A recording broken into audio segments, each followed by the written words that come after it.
The Golden Age of Serial Killers. The Golden Age of Serial Killers is the name Peter Vronsky gives to a period where the most infamous serial killers that terrorized the United States surged. The period goes from the 60s to the first years of the 90s. In the study of all these cases, he has found patterns in the information of these killers. Vronsky states that the serial killer is formed during his childhood. It is there where he obtains all the elements that will lead him to murder in the future.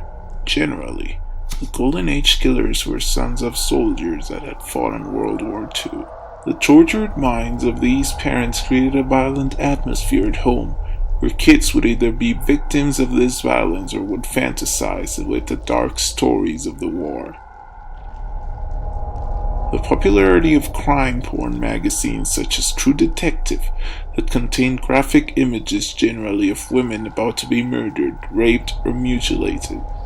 These magazines in the hands of abused children created a perspective of control and power through the violent sexual possession of women.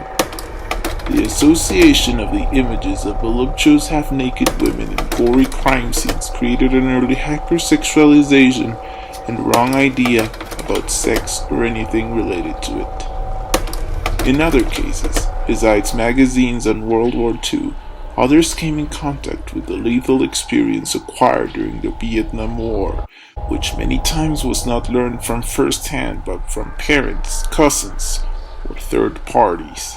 Richard Ramirez, a serial killer, is a perfect example of these combined conditions. Son of a violent ex-police officer from Ciudad Juarez, Richard was physically abused during his childhood with intense beatings from his father. In his teenage years, he hung around with his cousin Mike, a Vietnam War veteran. He showed him pictures of himself posing with tortured or mutilated Vietnamese women, and even taught him torture techniques learned in the army. Finally, Richard witnessed when his cousin murdered his wife during a rage fit.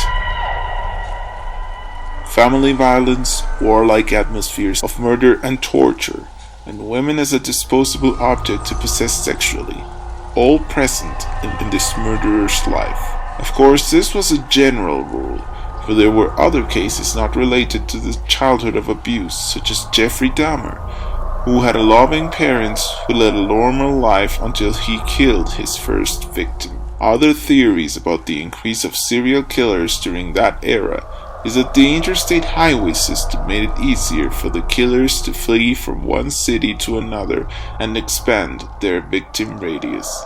Such is the case of the co-ed killer, who went in his car looking for college towns to find college girls. Vronsky has the theory that the violent and catastrophic events of the 2000s, such as the Twin Towers, the 2008 recession, and the Middle East War, will contribute to generate a new wave of serial killers in about 15 years. But there are also biological and sociological theories. Theories for why certain people commit serial murder have been advanced. Some theorists believe the reasons are biological, suggesting serial killers are born, not made. There are two theories that can be used to study the correlation between serial killing and military training. Applied learning theory states that serial killing can be learned. The military is training for higher kill rates from servicemen while training the soldiers to be desensitized to taking a human life. Social learning theory can be used when soldiers get praised and accommodated for killing. They learn or believe that it is acceptable to kill because they were praised for it in the military. The soldiers do not see enemy personnel as human, and neither do serial killers see their victims as human. So what do you think? Will a new wave of serial killers come for us all? Be sure to write your opinion in the comment section.